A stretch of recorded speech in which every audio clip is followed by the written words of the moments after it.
Olá, tudo bem? Acompanhe agora mais um Universiência, o primeiro programa brasileiro de TV e internet, que é uma parceria entre TVs e instituições públicas de ensino superior nordestinas.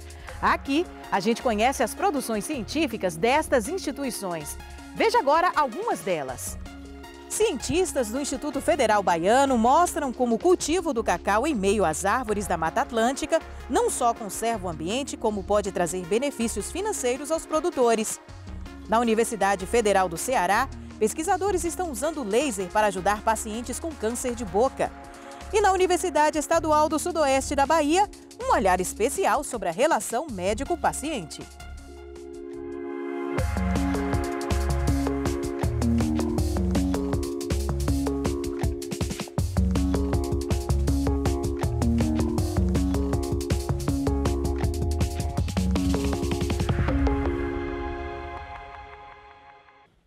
O cultivo do cacau sob a sombra das árvores da Mata Atlântica, no sul da Bahia, conhecido como cabruca, promove a conservação do ambiente natural da região. Além disso, o estoque de carbono nas propriedades que utilizam esse sistema agroflorestal pode ser maior do que no cultivo convencional. Uma pesquisa dos cientistas do Instituto Federal Baiano quer traduzir em números o quanto essa relação pode ser benéfica não só para o meio ambiente, mas também para os produtores.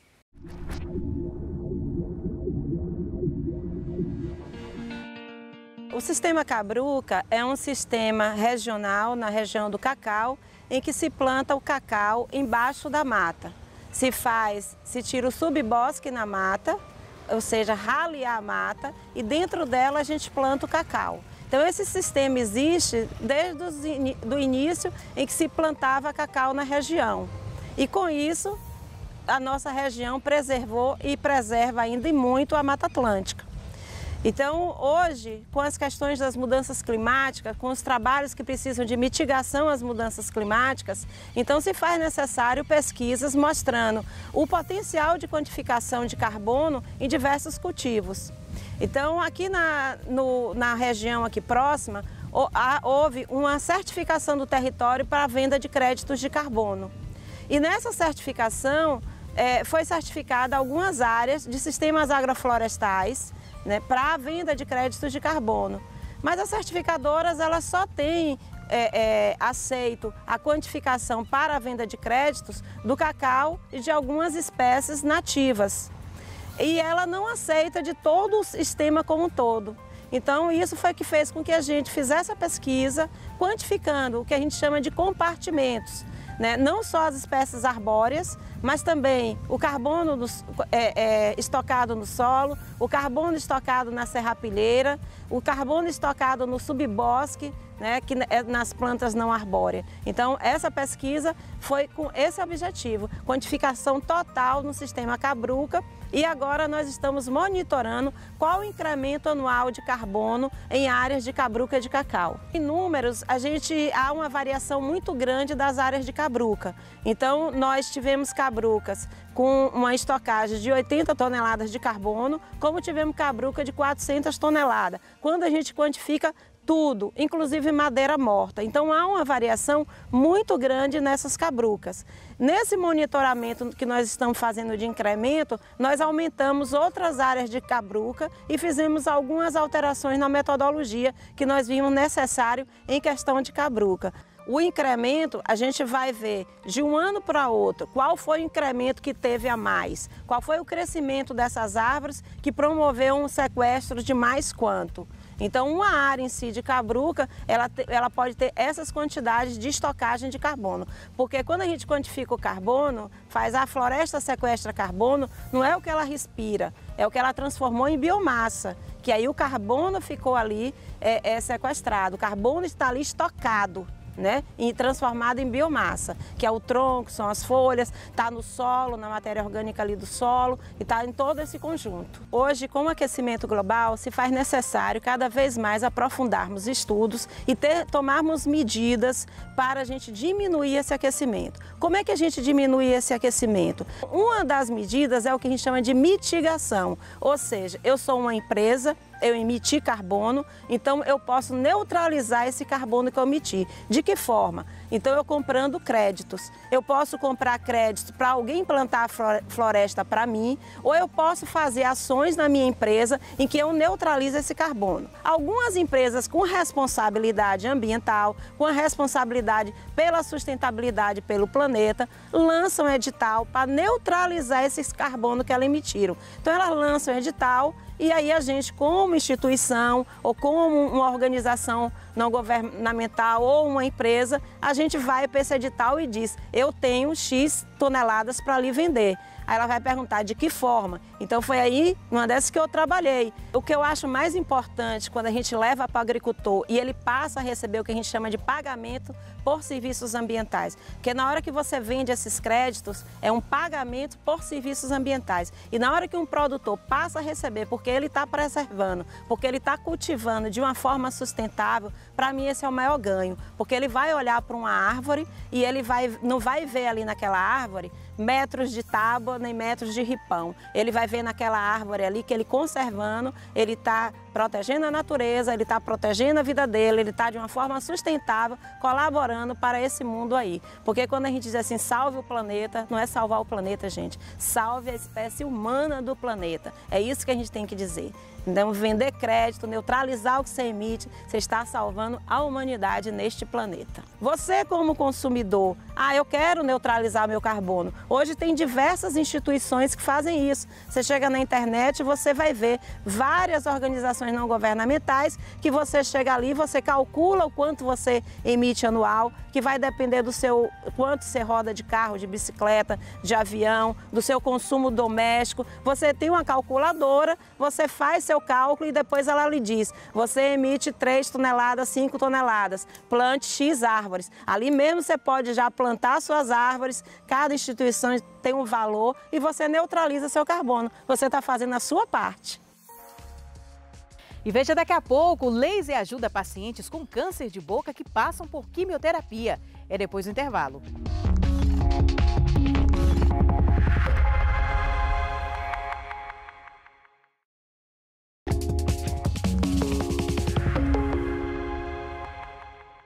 É cada vez mais comum o uso do laser como recurso terapêutico para várias doenças da boca. E olha que notícia boa! Agora, pesquisadores da Universidade Federal do Ceará estão usando essa luz potente também para ajudar pacientes que estão passando por quimioterapia. A descoberta recente é que protocolos com laser vermelho e infravermelho ajudam a preservar as papilas gustativas durante a fase mais agressiva do tratamento.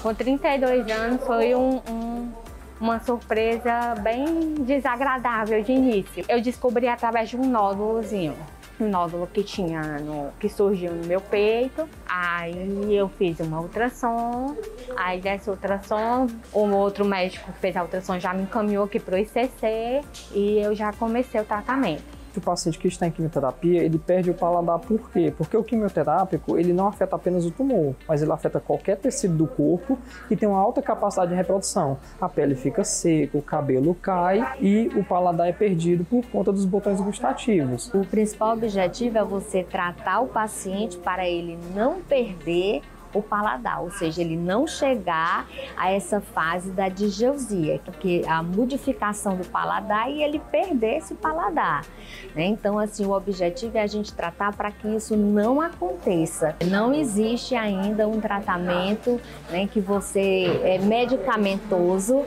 que você diga, olha, você vai tomar tal medicação e você vai ficar boa dessa digeusia. Infelizmente, a gente não tem.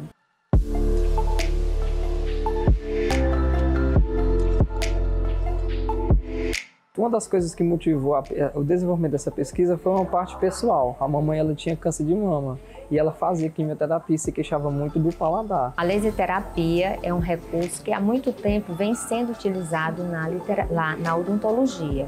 No entanto, né, dos últimos 5 anos para cá, eu posso dizer que houve assim um boom no que diz respeito mesmo à aplicabilidade da laser terapia em diversas condições na odontologia. O laser, ele é um aparelhozinho portátil, então a gente consegue levar para cada lugar. Ele é um aparelho só que ele tem uma potência fixa de 100 mW de potência.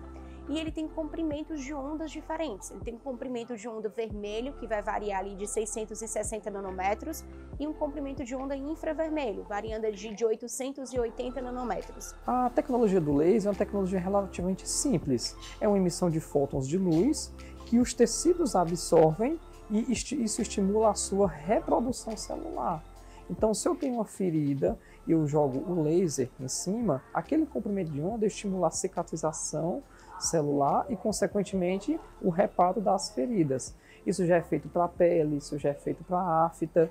E a quimioterapia, por causar um dano, então a gente pensou, poxa, se o laser é capaz de reverter um dano de uma ferida cutânea ou de boca, por que não prevenir o desgaste dos botões gustativos durante a quimioterapia? É uma coisa relativamente nova, né, de você tratar a digeusia com a laser terapia. Então, assim, é uma coisa que nós estamos engatinhando. Se a gente for buscar na literatura, você tem inclusive uma grande gama de protocolos diferentes, porque a gente não sabe ainda, na realidade, qual o melhor protocolo, né, para o tratamento desta condição. O paciente ele começa a perder peso ou devido à falta de ingesta de alimento ou devido a vômito, náusea e diarreia. E aí, quando o paciente ele perde muito peso e ele baixa para determinados níveis, o oncologista tem de diminuir a dose do quimioterápico ou até suspender o tratamento. E qual é o impacto disso? Resistência tumoral. Toda vida que você para de administrar a droga, o tumor tende a desenvolver resistência. Então, se o oncologista ele consegue sustentar aquela dose durante todo o curso do tratamento, a possibilidade de cura aumenta significativamente.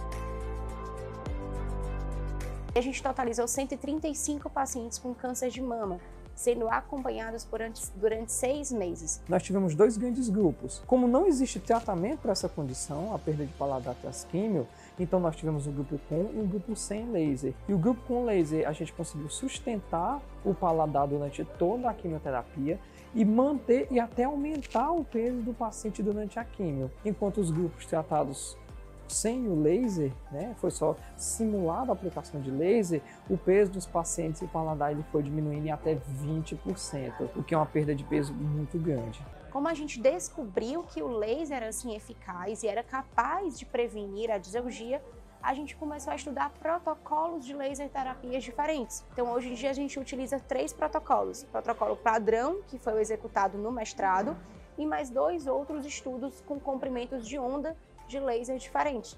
Eu nunca perdi o paladar não, por causa justamente do laser. Sentia todos direitinho todos os sabores. Eu conversei com algumas amigas minhas que não fizeram esse tratamento com laser, que tiveram várias aftas na boca, tiveram também perda de paladar, não conseguiam comer, tiveram pouca salivação e tudo. Então esse trabalho das meninas, da doutora Cássia, é muito importante assim, pra gente lá. A gente conseguiu ali dar uma condição nutricional para essas pacientes melhor. E o que a gente quer descobrir é qual que é o laser que vai ter uma maior eficácia com menor tempo clínico, elevando o custo-benefício para o paciente, né, dando um custo igual ao protocolo que a gente desenvolveu e com um tempo clínico mais rápido. E acaba que leva à necessidade de outros estudos, principalmente estudos laboratoriais, para a gente entender qual o mecanismo real de ação da diseugia que até então não é conhecido na literatura.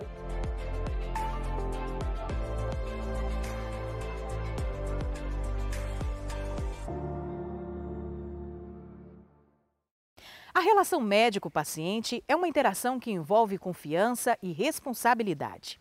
Ela é marcada pelos compromissos e deveres de ambos e está longe de ser um contato frio. ou seja, deve ir além de uma simples consulta. Trata-se de uma relação humana que, como qualquer uma do gênero, não está livre das complicações.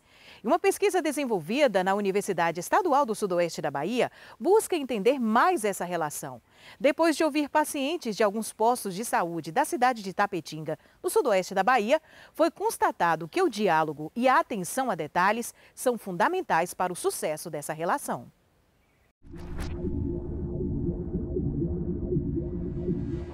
Sempre havia relatos de pessoas que iam buscar auxílio em unidades de saúde, pessoas próximas, amigos, vizinhos, e sempre relataram que o médico ele não dava o mínimo de atenção ao usuário. E chegava ao atendimento em saúde com medo, tenebroso, e não conseguia explanar ao médico o porquê que ele estava fazendo ali. E nisso, quando nos remetemos a um passado não muito distante, relembramos a existência habitual de uma relação médico-paciente muito forte, onde o médico ele era um médico da família, que estava sempre ali, auxiliando no que fosse preciso.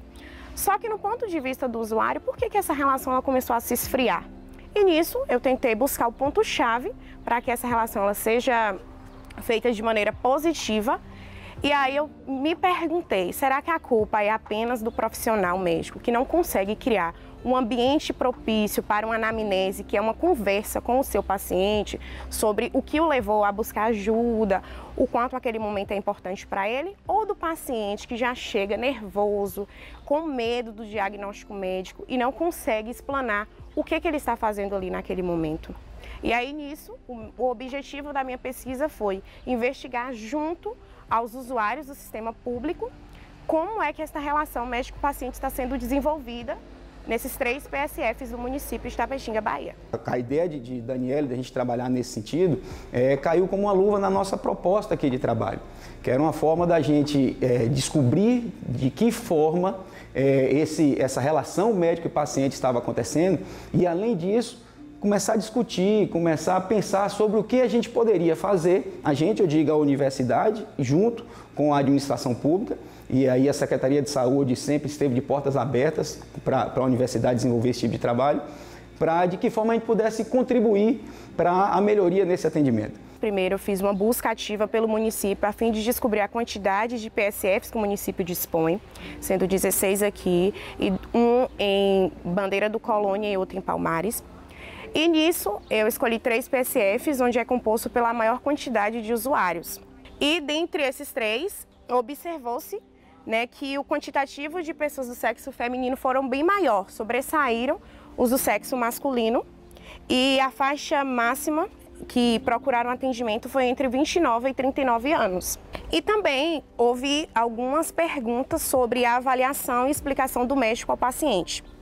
E uma dessas, dos questionários, a avaliação do atendimento médico com seu paciente, 47 usuários relataram que foi boa, somente 7 foi péssima. E também o médico explicar sobre o seu problema, 29 relataram que foi excelente, vista que só 6 relataram que foi péssimo. E isso pode ser explicado, devido ao médico da unidade ele ter um cuidado e uma melhor atenção ao usuário. Por mais que, por vezes, o médico ele dê os dados de forma técnica, a sua fala é técnica, mas o usuário ele entende por parte do médico e o médico ele consegue explicar de forma bem clara e também a empatia entre ambas as partes. Por mais que os resultados eles foram de forma positiva, os resultados positivos eles sobressaíram, o tempo de espera para a consulta, 63 usuários relataram que o tempo não foi desejável. Ele foi mais de 1 hora esperando para ser atendido. Isso também vista que o sistema público, por vezes, ele é sobrecarregado, é apenas um médico, cada programa é inserido um médico só. Então, ele tem uma demanda muito grande de pacientes para ser atendido. E, por outro lado, também, o tempo em que o médico destinou a consulta, 78 relataram que foi pouco tempo. Alguns relataram que foram 2 minutos, menos de 20 minutos. Então, para que você entenda o paciente e o seu entorno, questões sociais, mentais, você precisa conversar com o seu paciente, entender o porquê ele está ali, Então, a comunicação é um fator-chave para que essa relação ela seja sempre desenvolvida de maneira positiva. Esse vínculo, então, da pesquisa da aluna Daniele, entre o médico e o paciente ser positivo, isso nos traz uma certa satisfação, né? Mas, ao mesmo tempo, a gente sabe das melhorias necessárias. Como a gente já diz, a atenção primária é ela quem absorve esse primeiro momento do paciente. Então, é ela quem identifica quais são as necessidades desse paciente para, então, encaminhar para as médias e altas complexidades. A intenção não é parar, né? nem nessa linha de pesquisa, né? Nessa relação médico-paciente, ou no acompanhamento após isso, ou em outros setores da saúde, como em outras linhas também. Então, a Daniele se formou, tem aí o mestrado para que ela siga adiante a sua pesquisa. Outros alunos estão chegando com outras propostas, outras intenções, mas eu acho que a base da nossa área de atuação aqui na pesquisa, no laboratório, vai ser mantida, que é sempre aproximar a sociedade da universidade ou a universidade da sociedade e, de alguma forma, dar esse retorno de investimentos, né, de confiança que a sociedade tem com a universidade. A gente tem que dar esse retorno para eles com essas ações de pesquisa. Sempre que possível, nós vamos atrelar ao serviço público, ao atendimento municipal aqui ou da região, para que a nossa pesquisa não fique em uma estante, né, de uma biblioteca ou nas bases digitais. A gente quer que esses resultados sejam trabalhados o quanto antes e consiga fazer a diferença o quanto antes a curto prazo aqui no nosso entorno. A seguir, um aplicativo direcionado aos autistas melhora a relação entre pais e filhos. É depois do intervalo.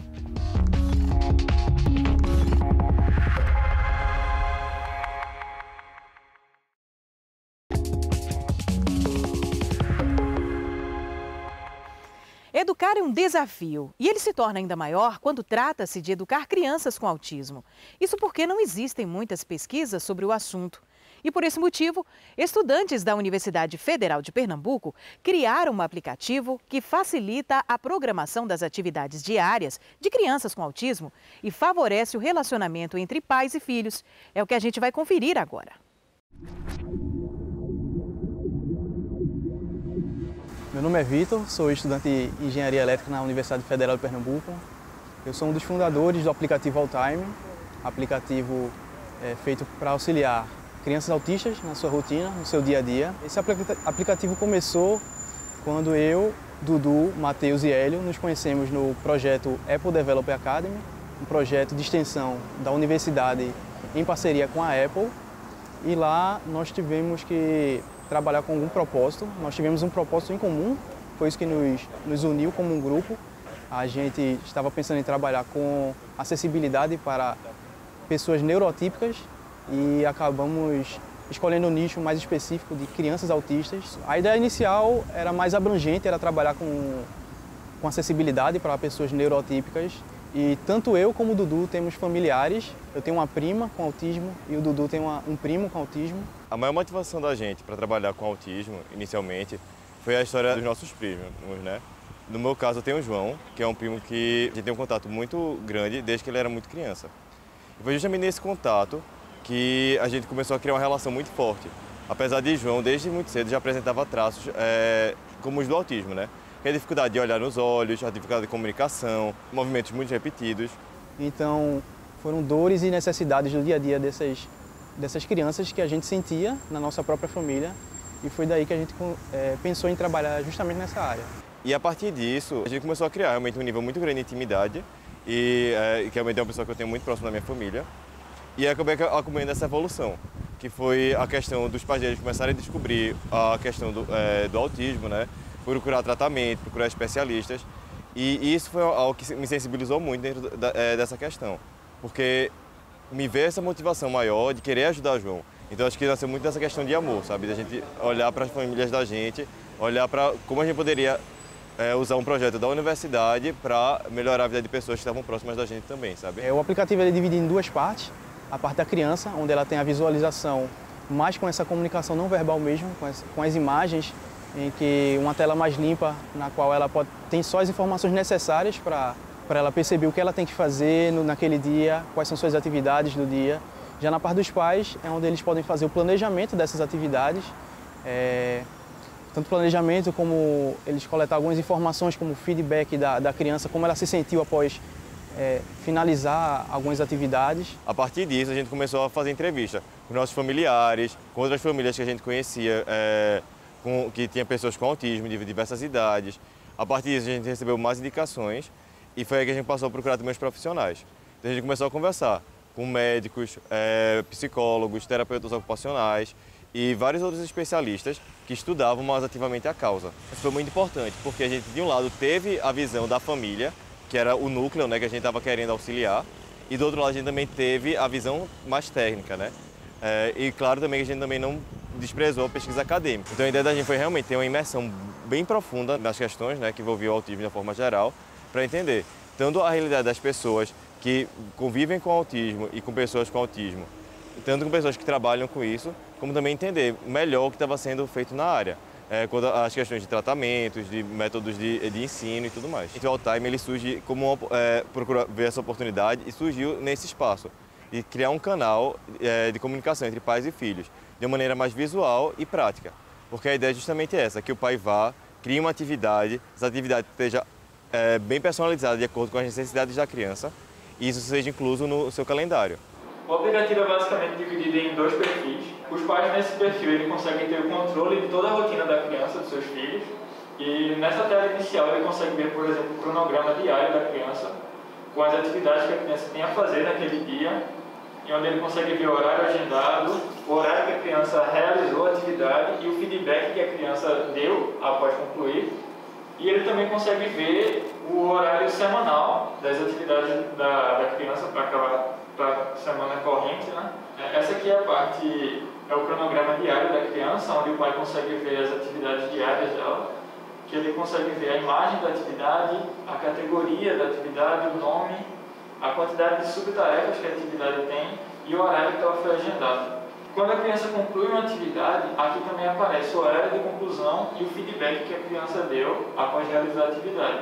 Porque existem atividades que são difíceis para a criança de executar, como por exemplo, ela pode não gostar de ir para a escola, e aí os pais podem indicar que essa atividade é uma atividade que gera estrela para a criança, e aí quando a criança atinge um certo número de estrelas, ela consegue trocar essas estrelas por uma atividade prêmio. Pode ser tomar um sorvete, passear no parque, fazer alguma atividade que a criança goste bastante. E isso é uma forma de incentivar a criança a fazer essas atividades difíceis e que ela não tem muita vontade de executar. Essa é a tela da criança, né, a visualização da criança. E o estilo dela é um pouco diferente do estilo dos pais, porque ela é muito mais focada realmente na percepção da criança sobre o aplicativo. Então a criança ela pode ter a visualização das atividades que ela vai fazer durante o dia inteiro ou durante a semana inteira também. Ela consegue ver as atividades da semana aqui.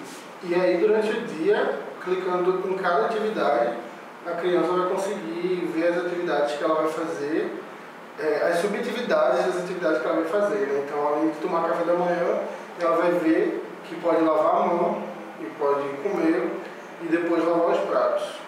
E ao final de cada atividade, a criança vai receber, vai ter um espaço para ela dar um feedback, né? Para dar uma resposta sobre como estava se sentindo no final de cada atividade. Então, por exemplo, irritado, ou triste, ou feliz. Ao completar a atividade que a criança ficou feliz, ela vai ter um reforço positivo, né?